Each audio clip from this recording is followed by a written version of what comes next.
E aí a gente vai falar, basicamente, sobre esse processo de respiração aeróbico, e depois partiremos para os processos anaeróbicos, né? Deixa eu colocar aqui. Alguém tem alguma questão, alguma dúvida com relação à aula passada? Posso começar a aula?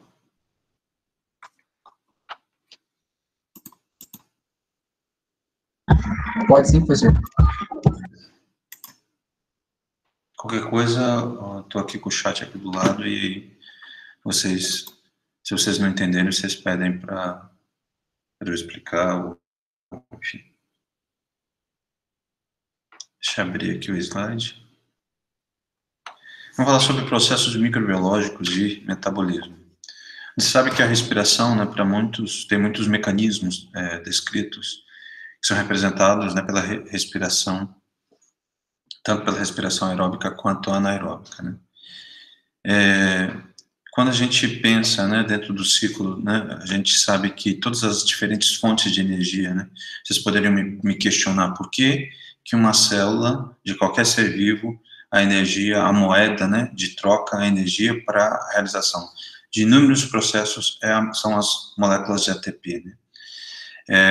Porque vocês têm essas diferentes fontes, a energia pode ser vinda essencialmente por diferentes cadeias de moléculas de açúcares com carbonos, de proteínas e gorduras. Elas podem gerar essa energia, tanto por processos aeróbicos quanto por processos anaeróbicos, né? Nós, animais, geramos ATP por processos aeróbicos, e tanto por processos aeróbicos quanto por processos anaeróbicos. Nós utilizamos atividades metabólicas realizadas por micro-organismos para a geração de alguns produtos, geração de ácidos, gerações de álcools, queijos, panifícios que nós utilizamos, graças a um processo de produção de energia, onde o aceptor de elétrons não é o oxigênio, aí vocês vão ter outros componentes químicos, como carbono, enxofre, né, nitrogênio, como aceptor de elétrons. Nesse exemplo aqui, né, então, de uma maneira geral, vocês sempre vão ter essas diferentes fontes que a gente veio explicando a partir dessa glicose, que seria essa molécula mais simples. Se vocês, né, se alimentam de uma fruta, de um leite, vários tipos de alimentos, eles sempre serão degradados, serão transformados, serão quebrados para uma molécula base de glicose. Então, sempre uma molécula de glicose, ela vai passar por uma série de transformações bioquímicas para, ao final, gerar um saldo de ATP, né? Então, a gente coloca aqui 36 ATP, alguns autores colocam um saldo final, né, tanto na glicólise, quanto no ciclo de Krebs, e na cadeia transportadora, né, de elétrons, ou cadeia respiratória, nessas três fases da respiração, elas vão gerar a questão formada de 36 a 38 ATPs. E cada processo você vai ter essa liberação, e sempre lembrando que a quebra do carbono, né, a retirada do carbono das moléculas e as transformações em diferentes moléculas, né, elas vão liberar energia, e essa energia, ela vai ser liberada e depois transformada, né, em ATP, né, então ela fica aprisionada em diferentes aceptores de elétrons, né, então tem, né, o NADH, né, e o FADH, né, seriam alguns dos aceptores que auxiliarão nesse processo de geração desse saldo final de ATP. E quando a gente fala de respiração anaeróbica, né, então nessa fase inicial da glicólise, ela não precisa de oxigênio. Então a glicólise é um processo anaeróbico de respiração. Já essas outras etapas, sem ocorrência de oxigênio, o indivíduo morre, né? Então, por exemplo, o ciclo de Krebs, a cadeia transportadora de elétrons necessita do oxigênio.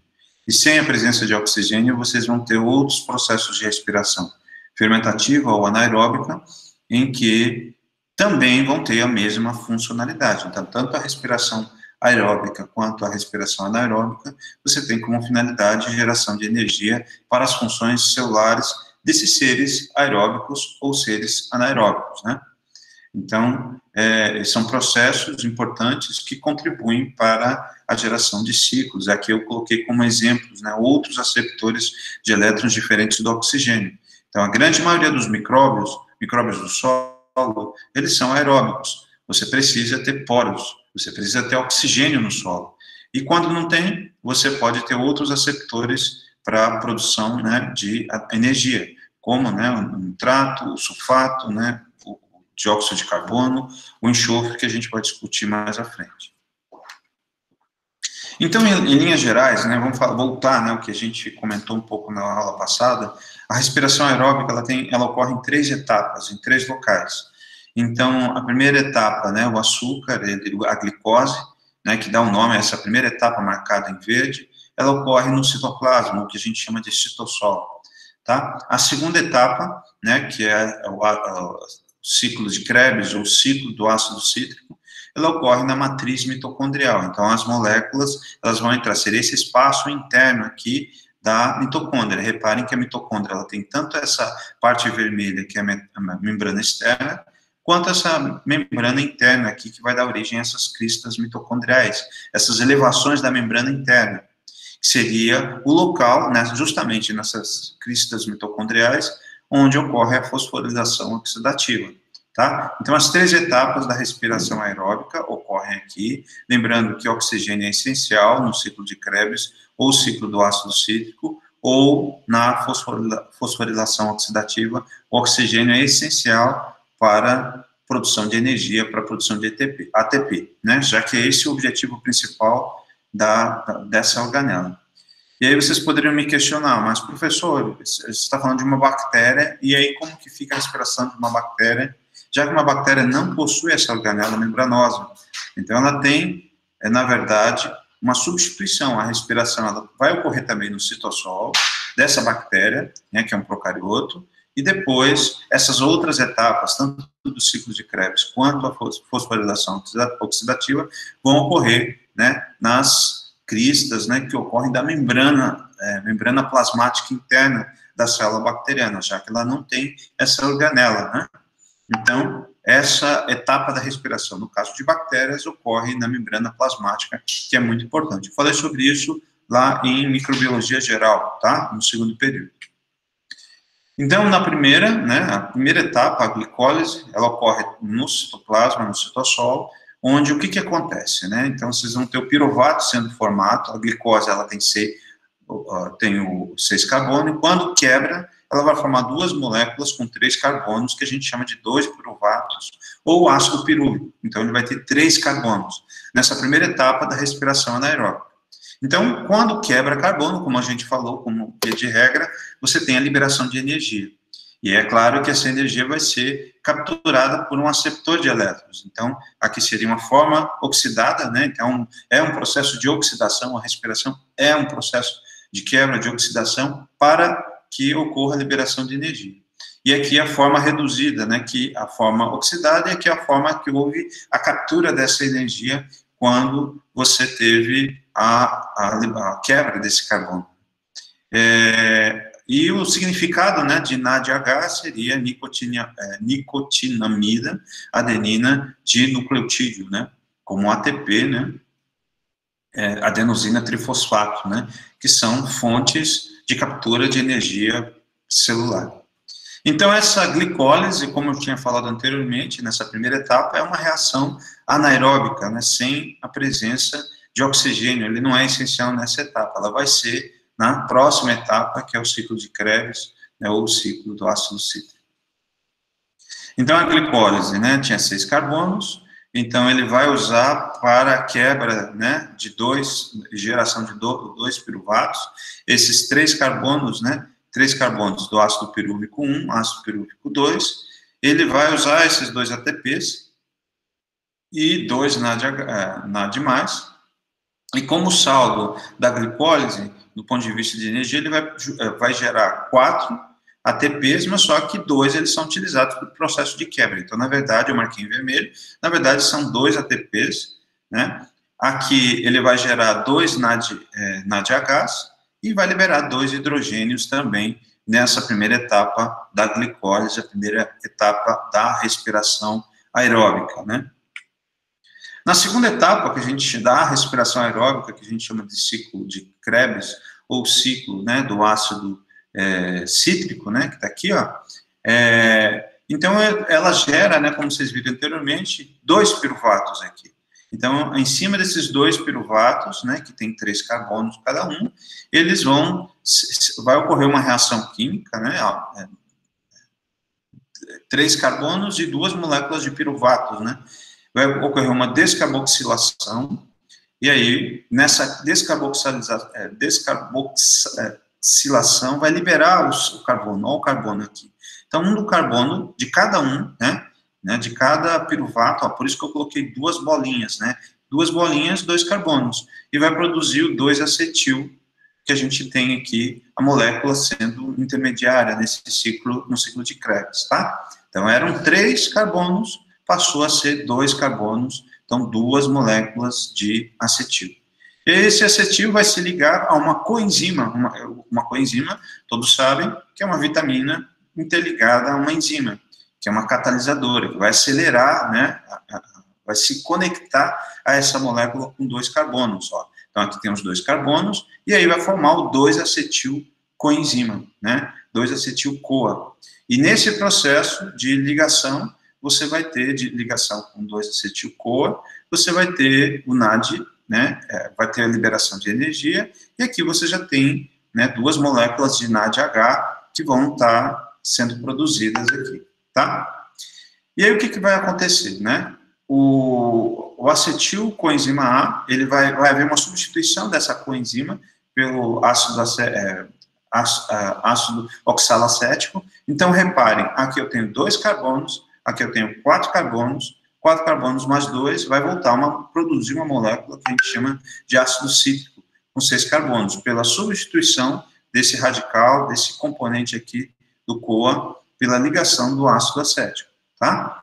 Tudo isso com, né, todas essas etapas que envolvem em transformação de outras moléculas, né, de acordo com maior ou menor número de carbonos, ou seja, por ações de descarboxilação ou de desidrogenação, né, que são reações químicas, né, desidrogenação, reações químicas para a liberação de energia. Onde tem essa setinha aqui, ó, curvada, é onde ocorreram reações químicas para que houvesse a liberação de energia. Tivesse esse saldo final no ciclo de Krebs, para mais tarde a gente ter aquele saldo inicial que a gente colocou de 36 a 38 ATPs, né? Todos esses, mais tarde, serão convertidos em ATPs. Então, nessa associação que vocês tiveram de ácido oxalacético 4C com 2-acetilcoenzima, produziu o ácido cítrico. E aí, o ácido cítrico, né, houve uma quebra, né, houve uma descarboxilação, né, descarboxilação significa retirada de carbono, ó, eram 6 carbonos, passaram a ser 5 carbonos. Então, o NAD, né, aqui houve a liberação de energia com essa descarboxilação, com a quebra, né, desse carbono, do ácido cítrico, e produziu o ácido cetoglutárico, e gerou um NADH.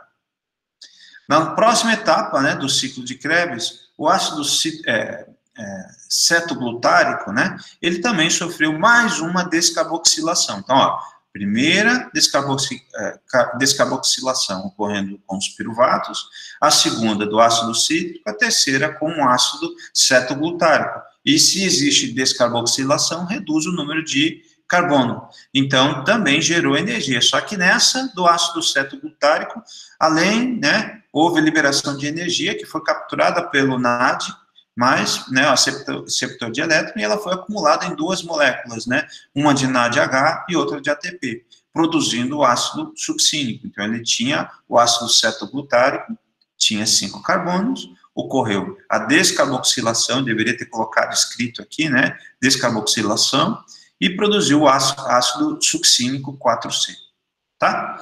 Então, até aqui, o objetivo de descarboxilar as moléculas do ácido cítrico, do ácido cetoglutárico, né, do piruvato, foi para a liberação de energia. E essa reação a gente chamou de descarboxilação. E agora vai mudar o tipo de reação. E que ao invés de liberar de retirar da molécula química o carbono, repare que a quantidade de carbono é a mesma. Vai retirar do ácido succínico o hidrogênio e o oxigênio. E essa retirada tem o objetivo de geração, né, tem um aceptor de elétron que vai capturar essa energia, gerar energia, e essa energia fica acumulada em FADH2. E essa reação é chamada de reação de desidrogenação. E para produção, né, a desidrogenação é a reação química em que transforma o ácido succínico em ácido málico. Certo?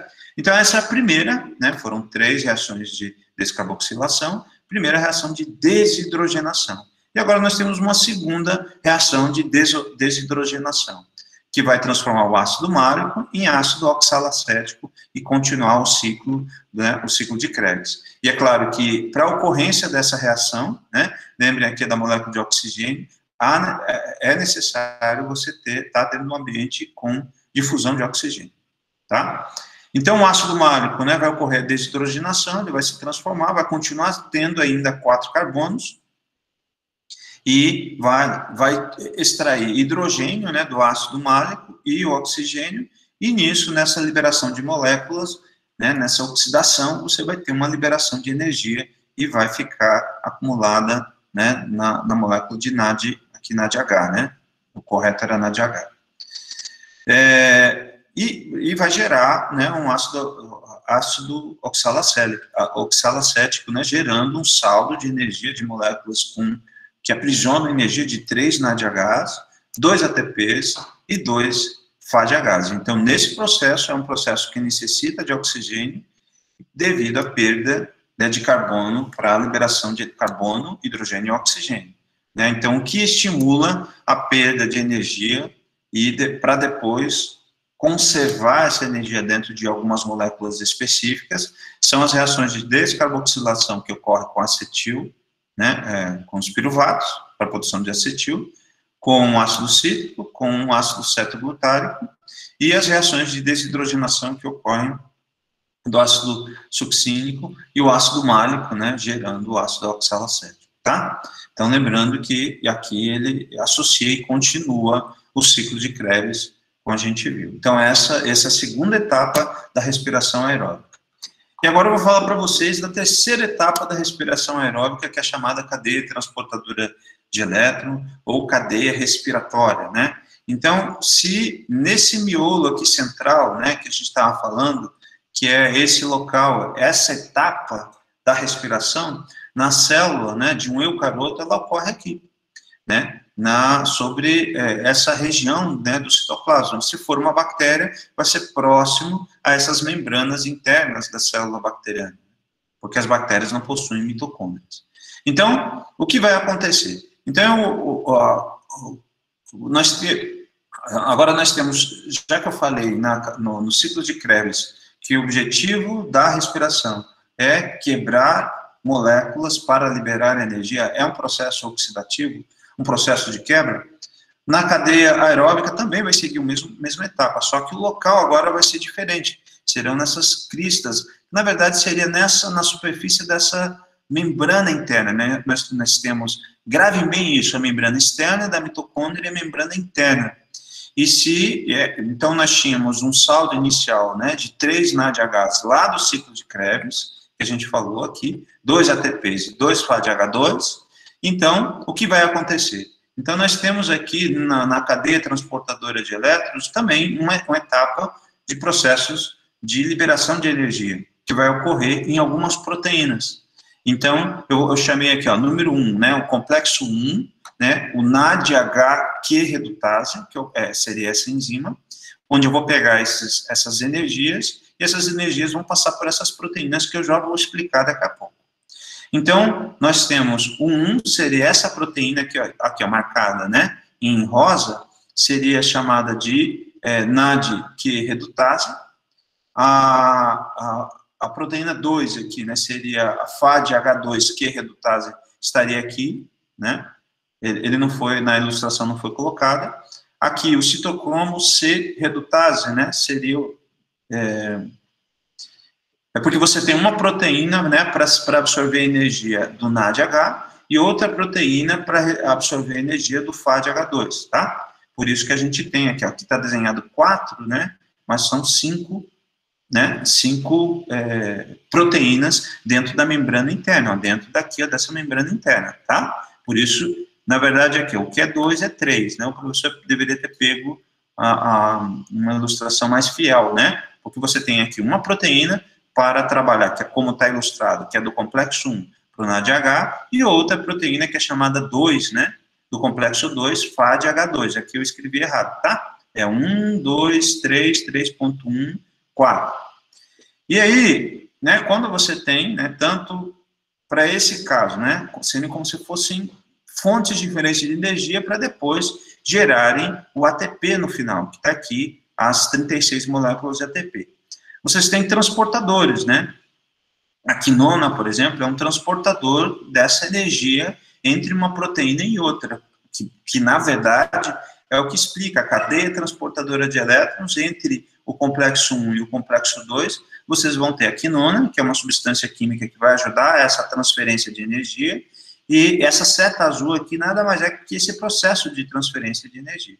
Mas voltando aqui, então, 1, NAD, que é redutase complexo 1, 2, FAD, H2, que redutase seriam o desenho, né, da proteína, né, do complexo 2, e aqui o 3, C-citocromo redutase, seria o complexo 3, e aqui o 4, e o citocromo C, ele também tem, assim como a quinona, ele funciona também como um transportador de energia, por isso que eu coloquei 3.1, né, então seriam um componente que está associado ao complexo 3, que a gente chama de citocromo C. Então, aqui essas ilustrações são nomes, isso que o professor está falando são nomes, para ser dado para essas proteínas. E aqui, no 4, o citocromo C oxidase, né, o complexo 4 que a gente chama aqui. E aqui o 5 seria essa ilustração que representa a proteína ATP sintase ao complexo 5. Então, o que vai acontecer, né? Então, você tem as fontes de energia, vamos falar do NADH. O NADH, ele vai haver a quebra da molécula, vai haver a liberação de energia, e essa energia vai se transportar por todos esses complexos, por todas essas proteínas que estão contidas aqui na parede interna. E no processo de liberação, de entrada de energia, dessa energia por essas proteínas, ocorre uma retirada de prótons de hidrogênio para entre essa região, aqui a membrana externa e a membrana interna. Então, os prótons de hidrogênio vão para fora. E aqui fica, tá vendo? Aqui é cheio de carga elétrica negativa, a parte interna daqui da mitocôndria. Então, aqui, quando a energia passou pelo primeiro complexo, liberou 4 íons de hidrogênio, depois passou no complexo 3, liberou 4 íons de hidrogênio, aqui 2 íons de hidrogênio no complexo 4. Tudo isso porque a energia ia ser utilizada para ser chegada aqui, para ser utilizada pelo oxigênio. Lembrando que o oxigênio ele estaria aqui, por isso que é citocromo C oxidase, né? Então, a energia ia ser utilizada para a quebra para ser utilizada pelo oxigênio. Ele atrai, o oxigênio estaria atraindo essa energia. E no momento que ele atrai essa energia, e pelo momento que essas setas que vocês estão vendo aqui, de transformação, né, de transporte da energia por dentro das proteínas, aqui do NADH, aqui do FADH, né, você tem essa questão de liberação do hidrogênio para a parte externa da membrana interna. Tá? Então, aqui a membrana interna, aqui a membrana externa, e aqui você tem uma alta concentração de prótons de hidrogênio. E aí, o que acontece? Quando você tem, internamente, começa a aumentar a concentração de íons de negativos, né? E esses íons negativos, eles atraem prótons, né? Porque essas moléculas ficam aqui nessas regiões, nesses espaços intermediários do complexo de Golgi. Então, aí há a necessidade desses prótons voltarem a entrar para dentro dessa área aqui, dessa área interna, né, dessa membrana que a gente chama, né, do citosol, né, onde ocorreu aqui o ciclo de Krebs, né. Então, mas só que eles não podem entrar por qualquer espaço, ele não entra por qualquer parte dessas moléculas, ele vai entrar justamente nesse complexo 5, através dessa quinta proteína, que é a ATP sintase, e esse hidrogênio, tá vendo? O hidrogênio entrando, e no momento que ele entra, ele vai se ligar, né, a um fosfato, né, por isso que a reação, essa terceira fase da respiração, também é chamada de cadeia fosforilação oxidativa, porque você vai ter a energia, né, que vai sendo, além do hidrogênio, a energia que foi produzida, ela vai sendo sintetizada em moléculas de ATP, nesse local aqui, tá? Então, é aqui que esse hidrogênio que foi sintetizado, oriundo da energia que foi transportada, que circulou, que foi utilizada aqui na oxidação do oxigênio, e produção de água, reparem que ele produziu água, ele liberou esses prótons para essa região intermediária entre a membrana interna e a membrana externa da mitocôndria, e depois, para ele entrar, ele vai entrar pelo complexo 5, que é através da proteína a proteína